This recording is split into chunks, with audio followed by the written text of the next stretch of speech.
Hello, everybody. My name is Chidi. I have a very special guest here today. We are going to talk about affordable housing and wealth. And he has vast experience in housing situations and consultation in our city welfare. So I have Mr. Andrew Somerville. Can you introduce yourself to us? Yeah, my name is Andrew Somerville. I'm a broker with Red Brick Real Estate, and I have another company on the side called Radical Housing, whose mission is to create affordable housing. Good. As you guys know, our city is actually increasing in population, and a lot of people are coming in. It's estimated that WAF is going to have almost 50,000 families coming to WAF by the year 2040. And affordable housing is a big problem right now, and it's not getting any better. So he has this wonderful initiative that it's rolling out our cities and calls for a discussion. So first of all, how is housing market looking like right now in our city, and how affordable are they? That's the question of the day, Chidi.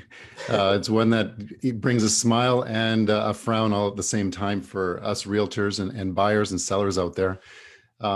You've seen the newspaper articles, I guess not newspaper, but articles online about houses selling $300,000 above asking price, and multiple offers. And to be truthful, it's feeling very ridiculous, and it's very hard for everybody involved. Just to give you an idea, the average house price in Guelph right now is approximately $750,000. Wow. And that's a huge increase year over year. It's about 30% increase. So yeah, it's really people are struggling, and I think my realtor colleagues would agree that a lot of our buyers that were looking in Guelph either can't afford to buy in Guelph anymore and have to look at other areas, or they're just not going to buy at all. People are struggling, and that's crazy. Okay, now the next question: why is affordable housing essential in our community? Sorry, you bleeped out there for a second for me. Can you repeat that? Why is the affordable housing essential in our community? Well, affordable housing in general, and when I think of affordable housing, I'm thinking of the rental side of things. Of course, there's a housing continuum that goes from homelessness all the way to living in your own home that you own. And there's many, many steps in between. And I think that what gets overlooked is the rental section right before home ownership. And it's a block where there is really no help for the average citizen. So just think about it this way. If the house prices are rising as fast as they are, a lot of the people that would be buying homes have to rent. Wow. So they're taking up those spaces, but they're able to pay high rent because they have good jobs, good income, etc. And then you have the other people that would normally be renting, and they're forced to pay high rents because it's a supply and demand issue. And I come from a manufacturing background, and I look at that like a bottleneck on an assembly line. So the housing continuum, if you will, is an assembly line. People move up the ladder till they get to home ownership. You're right. And right now there's a big bottleneck right before home ownership. And we need to find a way to relieve that bottleneck so that we can free the system up so that it can move along and everybody can live in a place that they can love and afford. You're right. That makes sense. Okay, now the next question, can you tell us about your initiative, Radical Housing Corp? Yeah, so Radical Housing was born out of really necessity, looking at the housing market and being in the real estate industry for 15 years and just seeing it get worse and worse and worse. This, the idea of doing something about affordable housing started 15 years ago. And I really just parked it because who am I to do that? Who am I to affect affordable housing? What can I do? It's impossible. Aside from giving away my money, what am I supposed to do? And so I just kind of parked it. But then last year, around this time, through a group called Legacy Men's Group, we were talking about affordable housing. The group interviewed people around the city. Okay. The mayor and some other people. Jaya James, I believe, was on that panel, and the question that was most commonly answered as when the question about what is the biggest problem in the city of Guelph, everybody said affordable housing. Hmm. And so Wow. they started to talk about how can we as a group affect affordable housing. And from there is like, hey man, this is I just need to do something. So as an individual, I stepped off the cliff, so to speak. And they helped me, come to the ideas through conversation that, something needs to be done. So I'm not sure if that's clear with that perspective, but the end result is we have a company called Radical Housing that has looked at the problem of affordable housing and created a solution that doesn't cost a lot of money. And so how does it work? well, we have there's thousands of homes across the city that have underutilized basements for whatever reason. Maybe it's just unfinished and nobody finished it, or maybe it's an elderly couple that just doesn't go down to the basement anymore. And there's a lot of reasons in between. And so we feel that, we have this ability to, we'll just use this example, and it's not possible, of course, but if everybody that had an underutilized basement put a basement apartment in, then we would double the capacity. That makes sense, right? And not everybody's going to be able to do that. Not every basement can be made into an apartment. But we feel like that is a built-in solution. The solution is literally under our feet. And we looked at, why wouldn't people do a basement apartment? It's so simple. Why wouldn't they do that? And there's a number of problems. One is, there's a stigma with the city, and the city has definitely gotten better at this process. There's probably still a little bit of more work to be done. And, I think that that'll be ironed out over time, but there still is that stigma. I don't want the city in my property because they'll ask me to fill out a permit for that deck that was built in 1975 or whatever the issue is, right? Two is they don't know how to do it. They don't have the capacity. They don't have any idea about construction of it. They don't know how to fund how to fund the build, how to get money for that. Yeah. And then the last thing is I don't want those people in my basement. And renting properties, I've heard a lot of bad stories about renters taking advantage of landlords. That might be a concern though. Yeah, and that is a concern. But if you find the right tenants, then it's less of a concern. I don't know many people that have had issues, but I know there's issues out there. So we thought, what if we were to solve all of those problems and be a singular source solution to all of that by being the expert, by being the designer, by getting the permit, by building it, by being a funding source and managing the property for them. Yeah, right. So all they have to do is say, hey, I have a basement apartment or a basement that I want to turn into an apartment. And we feel like there's definitely, we believe that is definitely a solution. And the same concept can be put into backyard dwelling units as well. How does that work? Backyard dwelling units? How? A backyard dwelling unit is, so it's mandated by the province now that municipalities have to do that. And Guelph is just... Is it approved? Has it been approved? It is, yeah. I mean, I don't know the details of what level of approval, but the last I heard was yes. We have parameters around putting backyard dwellings. And that's a good news. Exactly, absolutely. So now we can start doing that. We do have some questions around development charges and things like that, which hopefully we'll have some answers to that. But really, what it is a dwelling that's put in your backyard. It's built on a pad. It's can be a garage as well, a detached garage that's converted, things like that. And it's usually like a 1-bedroom apartment. And just as an aside to that, a lot of people might consider that too, because they might need the flexibility for a home office. Yeah, you're right. They might not need or want a dwelling unit, but they might need a backyard office now. And so why not build it so it can be an apartment as well in the future? Because, our parents are getting older and maybe You're right. be suitable for them. You're right. So now, do you have some partnerships and, based on your concepts, do you have kind of other groups, bringing in the ideas and resources to make this a reality? Yeah, we've been really lucky to have Guelph is a very good community to collaborate with people.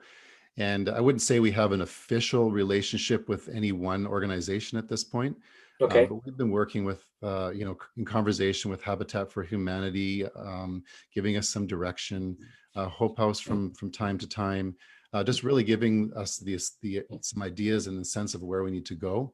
Just really lending us their support, like, yeah, affordable housing needs to be done.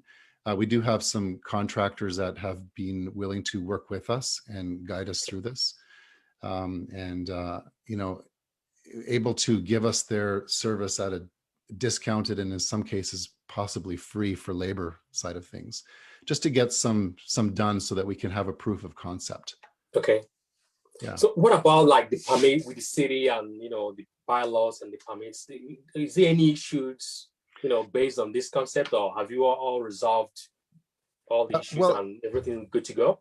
Well, initially I thought there was issues with the city because I bought into the same mantra that I hear, as though the city's hard to work with when it comes to developing basement apartments and things. Okay. And I'm not seeing that as an issue. The issues come from things like, okay, my basement height is too low. Well, that is another issue all to itself. There are perfectly good apartments that are illegal, but the ceiling height is 6'2" instead of 6'5". Okay. And it's a shame that can't be legalized, but I get the background of why we need to do that.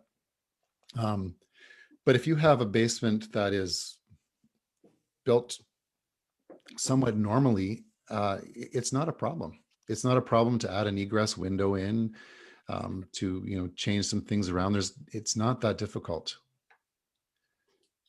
Okay, now, as you know, sometimes in some subdivisions, they don't really have such facilities, and also sometimes some of the basements they don't have walkout basement.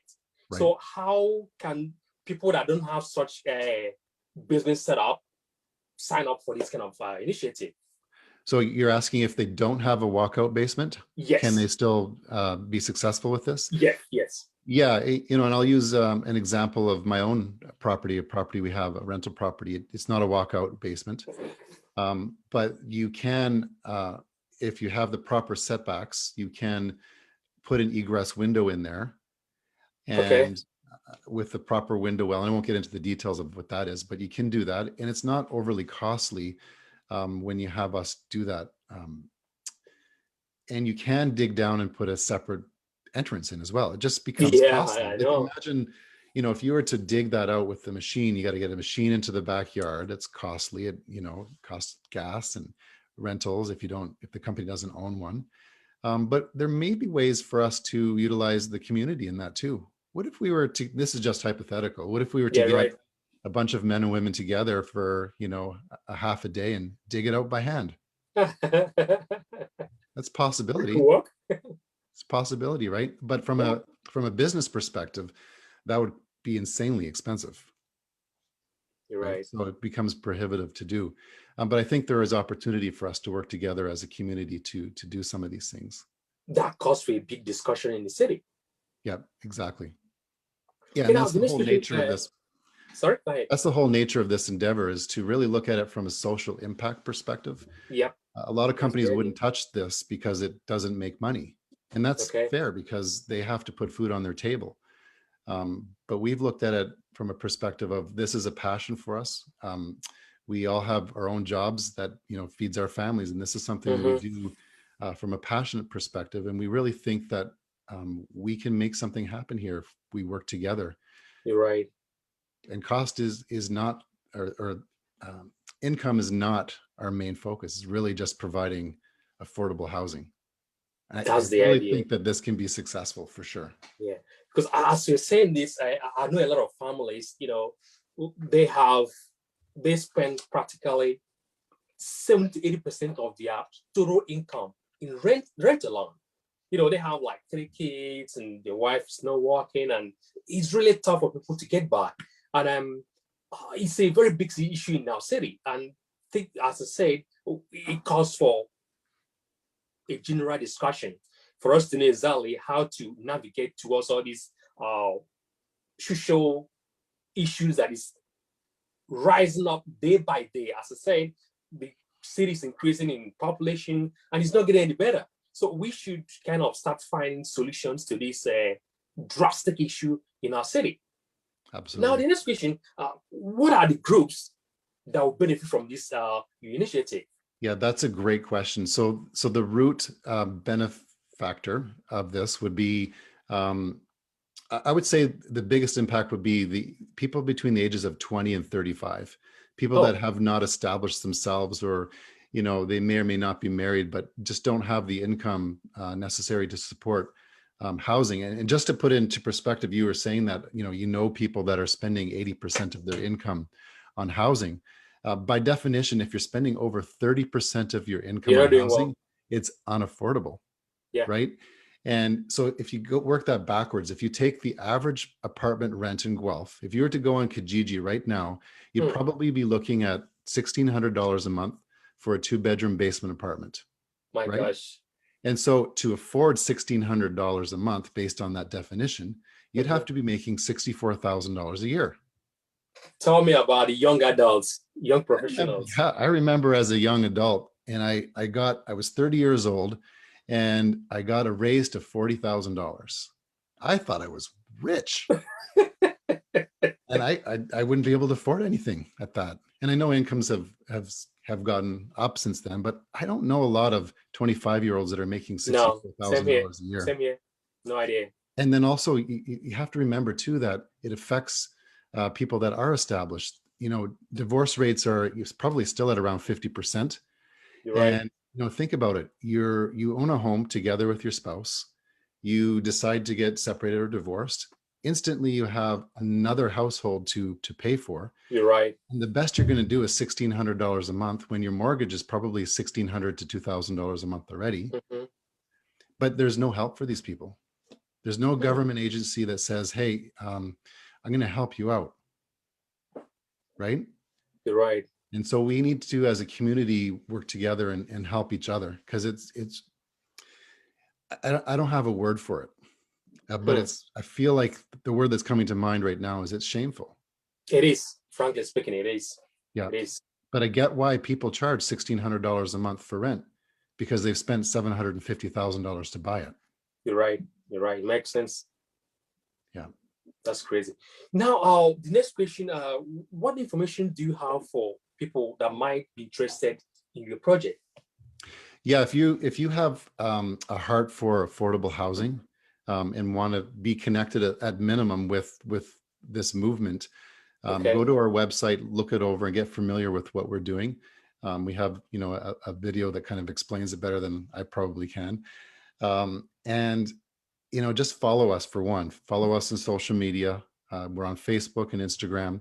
Our website is www.radicalhousing.ca. Okay. Our biggest ask right now is we would love to accumulate a list of people. And it doesn't mean you want to do your basement apartment tomorrow, but if you're considering doing your basement and making it into a legal basement apartment, we want to put you on a list. And the reason we want to do that is because it enables us to plan in the future and reduce our costs. So, just this is going a little bit off topic, but imagine if we had 4 houses in a row that were, all neighbors that wanted to do this. That would enable us to do that more efficiently, which would enable us to cause change better and faster. That's just one example. The other thing is we have an investor side of things. This is not something that, myself and my team can finance on ourselves. If a homeowner was to choose the option of sharing rent, and that's a piece I forgot to mention earlier, is that we do have the ability to fund some of these and then share the rent until it's paid off. Yeah. Ideally, we'd want to work with the homeowner. We have some other financial solutions for that, such as, just as an aside, a person can use their RRSPs to grant a second mortgage. And a lot of people don't know that. For example, I have RSPs that are sitting making, 5 to 7% a year They're not Wow. helping the community whatsoever. I would rather take that RSP and help the community and put that towards a second mortgage for somebody and make 5%. You're right. It's the same thing for me, but now I'm helping the community. And there's probably some legislation that I can't promote that, but I just did. So if I get in trouble, I get in trouble. But yeah, talk to me and I can connect you with some homeowners that would help finance the basement apartment. So those are the two ways that you can help. So now you have two options right now: the basement housing and the backyard prefab. So if one can't do the basement and they have a big backyard, so they have that option too. So that makes it, you have options to do either or, which sounds great. And the city they have already, I believe, approved it, right? Yeah, exactly. And it just really opens up a lot more properties that, you might not want someone in your basement, because it is, you have really a stranger that's living in your basement, and you might have some current concerns with that. People have different reasons for that. But now that you're separated by airspace in your backyard, it's not so bad. You're right. Yeah. So, and we just really want to have a clean, simple design that can be, put in your backyard without a fuss, that we can do it in a couple of weeks instead of months. Now, I'm curious, what might be the price variations from the basement apartment and the backyard prefab housing? Yeah, so that's approximately. That's a loaded question, because and I no offense to the contractors out there, but the prices are all over the map to do a basement apartment. You can get anywhere from $35,000 for a basic apartment all the way up to $100,000. Some people won't even touch it unless it's $100,000 job, which is another issue all in its own. We think if you have a partially finished basement and you need, maybe an egress window and a bathroom and kitchen, the rest is paint and stuff like that, we can do it anywhere from $30,000 to $50,000. A backyard dwelling, we're just at this point, we're going by cost of other people that have done it in the US from a prefab perspective, and it'll cost anywhere from $70,000 on the very minimum, which I think is very optimistic, up to $150,000. Oh, that's great. It's not cheap by any means. So then, when it's done, how much might be the rent, approximately? Sorry, can you repeat that, please? How much might be the rent for the prefab backyard housing to the basement apartment? The comparison to see. Really, it comes down to what market rent is. So a backyard dwelling would rent for more than a basement apartment. Okay. For the simple, basic reasons, more light, things like that. It's a nicer space. You're detached. And so that's hard to say because there's not a lot of them here in Guelph as a measurement. But we would think that a market rate for something like that would be anywhere from $1,800 to $2,000 market rate. And again, we didn't talk about this earlier, but Radical Housing would be looking to do it at 20% less than market rate. Okay, that's a good thing. Yeah, and that comes from just measurements we've heard through CMHC as what is affordable housing. If a developer is going to be building an apartment building, they have to, and they're using affordable housing as part of that, those units have to be 20% less than market rents. You're right. That's the measurement we're using as well. You're right. Okay, so do you have any final message for our audience? This is a problem that's going to affect all of our children. My daughter, who's 4 years old, will be affected by this. Where is she going to live when she turns 20 and wants to leave home? When she's starting her family, when she's, whenever that is. House prices, I can't imagine what they're going to cost.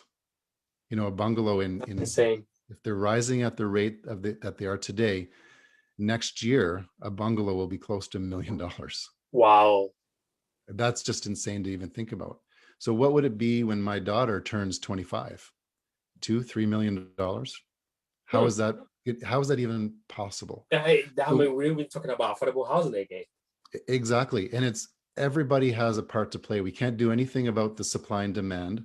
There's nothing that we can do. The government can't really necessarily stop in and say, hey, stop buying houses. Um, but we can work together and utilize the space that we have. And we Yeah, can get the density in the city that we're required by just simply using the spaces that we have. If you think you're about right. it, we're using the same roads, we're using the Yeah, same bus system. It's the same hydro and gas and water hookups. It's not costing the city any money to do and this. you're right. In That makes fact, we would sense. get a little bit more because the taxes would go up a little bit. Yeah, And so just think about how you can use your space in your home. If you're thinking about purchasing a home, it may help you with affordability to use our system to put a basement apartment into that property. you're right. You utilize us. If you are thinking about buying a rental property, consider one that has an underutilized basement and you're renting part of it at least as Hmm. at an affordable rate using our system. You know, the upper unit you can charge market rate. Nobody's going to be upset about that. But if we can come together as a community, that's the solution through Hmm. social enterprise, social You're right. impact. It's not going to come from the government. The government is not going to bail us out. The cavalry is not coming, Hmm. right? They have a place with helping homelessness and other parts of the housing continuum. Um, and we have to solve this problem ourselves, is my message. Definitely, that's a very wonderful, impactful message that you just give to us. Because I really know that the target group for this initiative is mostly young adults, young professionals, single parents, minorities, low-income families, seniors that can actually afford to still probably maintain their house or buy a home, or young adults just freshly came out from university, they can afford to buy a house right now. That's right. So these target groups, they actually the percentage really high and it's getting higher as the year goes by. That's So right. it's, as we said before, it's a call for more discussion in our community to see how we can collectively brainstorm and bring us solutions to solve this problem that is actually rising day by day. That's right. So we're going to drop down the website below the comment so that people can actually log in to see exactly how they can be involved in this wonderful initiative. Thank you, Mr. Andrew, for having time to talk to me today. And thank you very much, guys. Excellent. Thanks, Chidi, for having me. No worries. And Bye. thank you for your desire to connect the community. I really appreciate that. And this community needs more people like you. So thank Yeah, you. thank you. I appreciate it. All right. Take Okay, care bye. now. Take care.